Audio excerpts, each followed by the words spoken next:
కట్టు కథలకు పుట్టిన కొన్ని ఛానళ్ళు ఉన్నాయి, కొన్ని పేపర్లు ఉన్నాయి, అదే పనిగా బాకాలు ఊస్తూనే ఉన్నాయి. ఇండైరెక్ట్గా పెట్టుబడులు పెట్టి ఆ టీవీ ఛానళ్ళు కూడా చూపిస్తూనే ఉన్నారు. కానీ టీవీ ఛానళ్ళల్లో కేసీఆర్ ముఖం రాగానే బంద్ చేసుకున్నటువంటి అధికారం ప్రజలకు ఉంటుంది కాబట్టి స్విచ్ ఆఫ్ చేస్తాను. కానీ ఇక్కడ మాత్రం 33 కోట్ల రూపాయలు పెట్టి కేసీఆర్ ముఖం చూడడానికి ఇష్టపడని హైదరాబాద్ ప్రజానికాన్ని బలవంతంగా కేసీఆర్ ముఖం కనబట్టేట్టుగా చేయడం అనేటువంటిది అత్యంత దుర్మార్గమైన పద్ధతి. పండుగ మాది, మా ఇంట్లో సంబరాలు జరగాలి, కానీ మరి ఆయనకి దేనికోసం సంబరాలు చేసుకుంటూ తెలియదు. రెండవది, దేశవ్యాప్తంగా కూడా నిజంగానే ఆనాడు తెలంగాణ రాష్ట్రం వస్తే తెలంగాణ ప్రజల కోసమే ఆలోచిస్తా, తెలంగాణ ప్రజల కోసమే జీవిస్తా, నా పుట్టుకనే దానికోసం అని చెప్పినటువంటి కేసీఆర్ గారు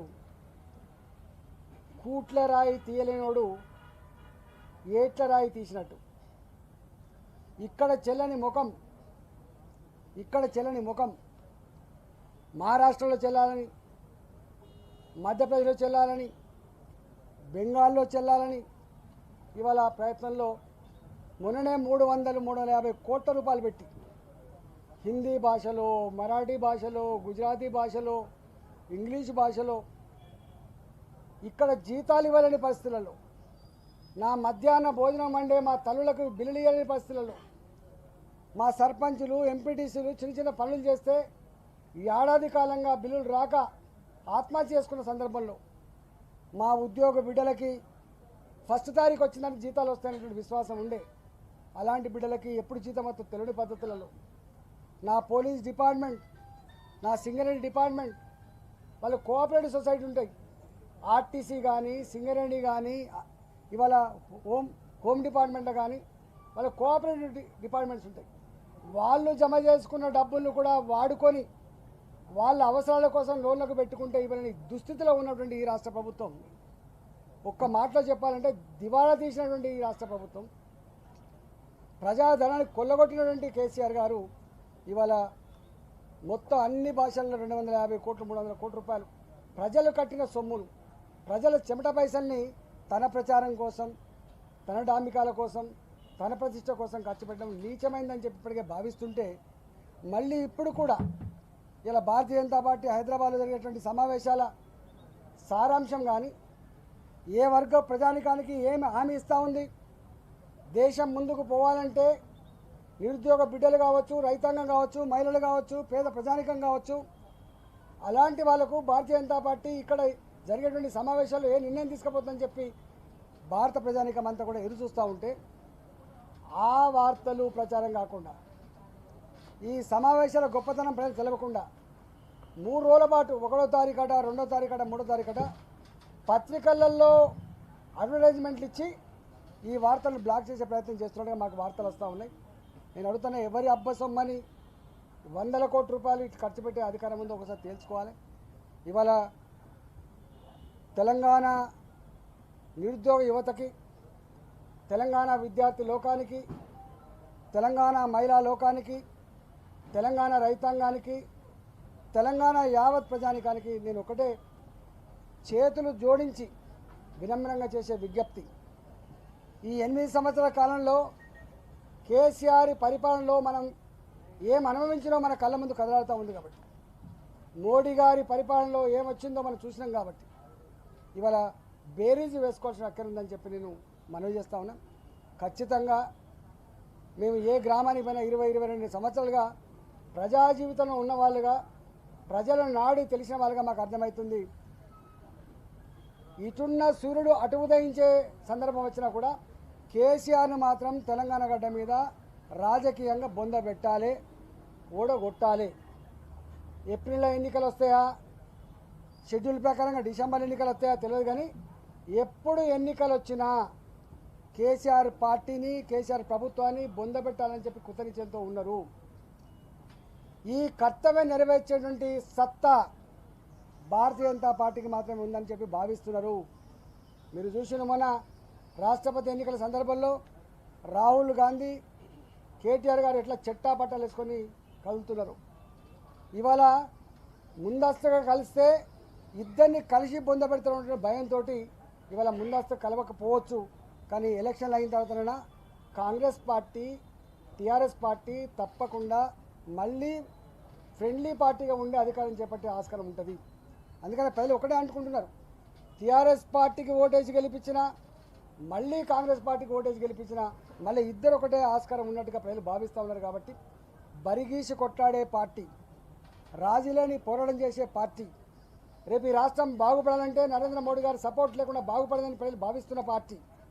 ఇవాళ ఈ రాష్ట్రం మళ్ళీ అప్పుల బాధ నుంచి ముందుకు పోయి మళ్ళీ తెలంగాణ రాష్ట్రం గొప్ప రాష్ట్రంగా ఎదగాలంటే భారతీయ జనతా పార్టీ అధికారంలోకి వస్తేనే సాధ్యమైందని చెప్పి ప్రజలు భావిస్తున్న సందర్భంలో ఇక్కడ సమావేశాలు జరుగుతున్నాయి. కాబట్టి నేను ప్రజలకందరూ కూడా విజ్ఞప్తి చేస్తున్నాను, వాలంటరీగా ఎక్కడికక్కడ 3వ తారీఖు నాడు 3-4 గంటలకు పెద్ద బహిరంగ సభ సికింద్రాబాద్ పెరేడ్ గ్రౌండ్లో జరగబోతూ ఉంది. కాబట్టి ఎక్కడోళ్ళు అక్కడ ఇవాళ హైదరాబాద్లో మెట్రో ఉన్నది, బ్రహ్మాండంగా మెట్రో వచ్చి దిగవచ్చు, ఒక క్షణం కూడా పట్టదు.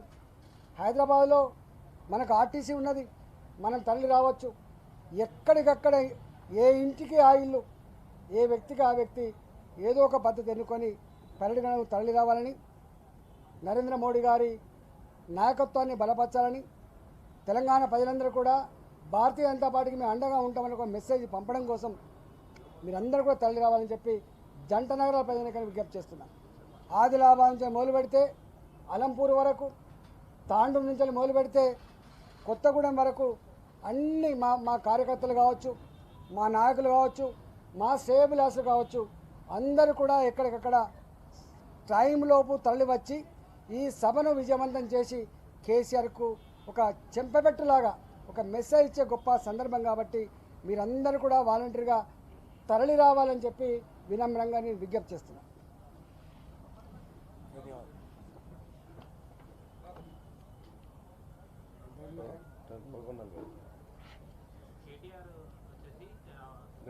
జాతీయ నేతలు వస్తారో ఛాయ్ వెళ్ళండి, బిర్యానీ వెళ్ళండి, ఇక్కడ రాష్ట్ర దేశానికి పనులు పడుతున్న రాష్ట్ర ప్రజలకు సల్యూట్ కొట్టండి.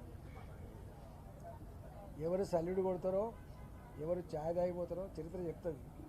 నేను అందుకని అంటున్నా, ఇంత బుడ పార్టీ ప్రపంచంలోనే అత్యధిక సభ్యత్వం కలిగి అతి పటిష్టమైనటువంటి పార్టీ భారతీయ జనతా పార్టీ. గుర్తుపెట్టుకోండి, 18 కోట్ల సభ్యత్వంతో. నేను ఇంతకుముందు చెప్పినట్టుగా మొత్తం ప్రపంచంలోనే నిన్న మీరు చూసిండ్రు, బైడెన్ గారే మోడీ గారు నన్ను చూస్తలేరని చెప్పొచ్చు. మనం వెతుకుండా పోతలేము.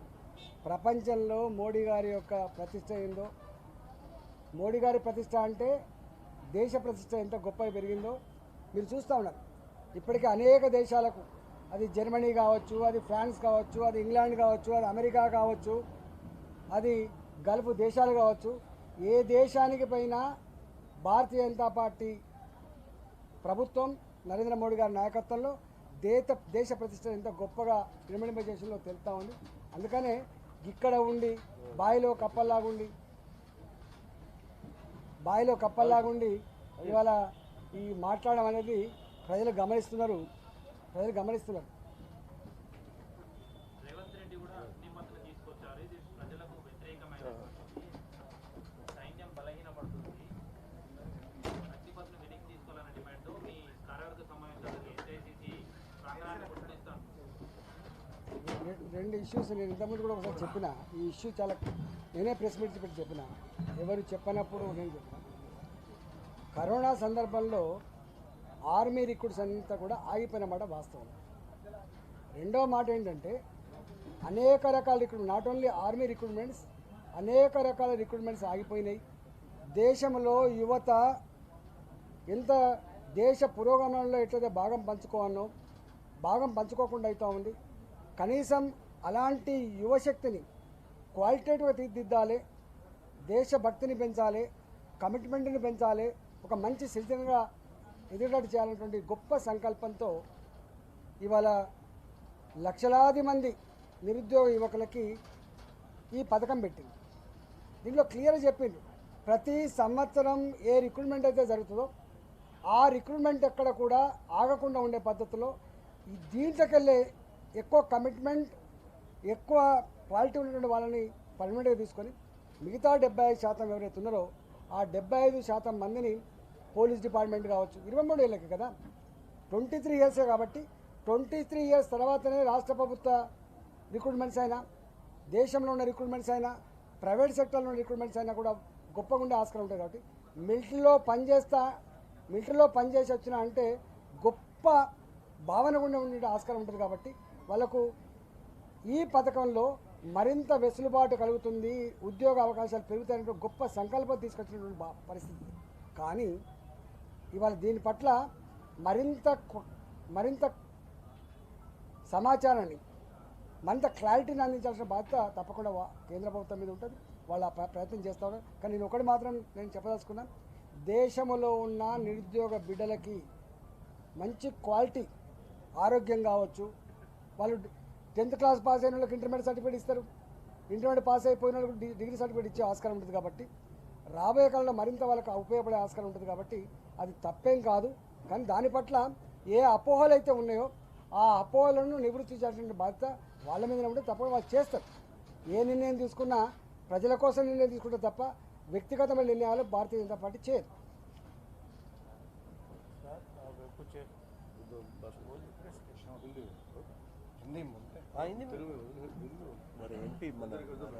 हो गया परिचय करा दीजिए। अलाहाबाद एमपी गारू मैं अपना परिचय करा देता हूँ। मेरा नाम विनोद सोनकर है। मैं पार्टी का राष्ट्रीय मंत्री हूँ, दूसरी बार लोकसभा का सांसद हूँ, त्रिपुरा का प्रभारी हूँ, देश में एथिक्स कमेटी का मैं चेयरमैन हूँ और इस राष्ट्रीय कार्य समिति में भाग लेने के लिए मैं आया हुआ हूँ। जिस क्षेत्र में माननीय प्रधानमंत्री जी का आगमन हो रहा है वही विधानसभा 71 का मैं इंचार्ज बन के आया हूँ। निश्चित रूप से जिस प्रकार से देश के यशस्वी प्रधानमंत्री जी ने इस देश के गांव, गरीब, किसान, शोषित, पीड़ित के साथ बिना भेदभाव किए सबका विकास किया है, उसके आधार पर हम कह सकते हैं कि तेलंगाना में होने वाले 2023 के चुनाव में भारतीय जनता पार्टी की पूर्ण बहुमत की सरकार बनेगी। जिस प्रकार से तेलंगाना गवर्नमेंट जिन वादों के साथ आई थी, उन्होंने वादा किया था कि हम प्रदेश का मुख्यमंत्री दलित बनाएंगे, अनुसूचित समाज का बनाएंगे, इन्होंने नहीं बनाया।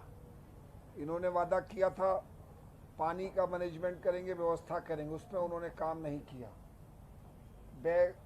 वित्त की बात की थी, आज हालत ये है कि पूरे देश में सबसे ज़्यादा कर्जदार प्रदेश अगर कोई है तो तेलंगाना है। 3,80,000 करोड़ से ज़्यादा का कर्जदार तेलंगाना आज है। तो इसका जिम्मेदार कौन है? किसानों को, दलितों से इन्होंने वादा किया था कि हम सभी जो अनुसूचित समाज के भूमिहीन हैं उनको 3 एकड़ भूमि हम किसान के कृषि कार्य के लिए देंगे, लेकिन इन्होंने 1 इंच भी जमीन नहीं दी। इन्होंने अनुसूचित समाज से वादा किया था कि 2 बेडरूम का घर बना के देंगे, उन्होंने नहीं दिया है। इसके अतिरिक्त जिस प्रकार से केंद्र की जो योजनाएं हैं उन योजनाओं को भी पूरी तरह से केसीआर गवर्नमेंट लागू नहीं कर रही है। पूरी तरह से भ्रष्टाचार में डूबी है, पूरी तरह से परिवारवाद में डूबी है। परिवार के 6 सदस्य आज पद पर हैं और तुष्टीकरण की सारी सीमा को इन्होंने पार किया है। जिस प्रकार से माइनॉरिटी के लिए अलग से इंडस्ट्रियल कॉरिडोर का प्रारूप रखा है वो दुर्भाग्यपूर्ण है। यह प्रयोग कोई पहली बार नहीं है। उत्तर प्रदेश के समाजवादी हो, बहुजन समाज पार्टी के लोग हों, ये सारे प्रयास करके देख लिए हैं और उसी का परिणाम है कि वहाँ की जनता ने उनको नकार दिया है। उसी आधार पे, उसके अनुभव पे मैं कह सकता हूँ कि तेलंगाना की जनता भी निश्चित रूप से केसीआर को पूरी तरह से नकार चुकी है। यह सरकार जनता का विश्वास खो चुकी है और जिस प्रकार से भारतीय जनता पार्टी के कार्यकर्ताओं में उत्साह है, मतदाताओं में उत्साह है, उसके आधार पर हम कह सकते हैं कि निश्चित रूप से 2023 में पूर्ण बहुमत और प्रचंड बहुमत की सरकार भारतीय जनता पार्टी की बनने जा रही है। धन्यवाद।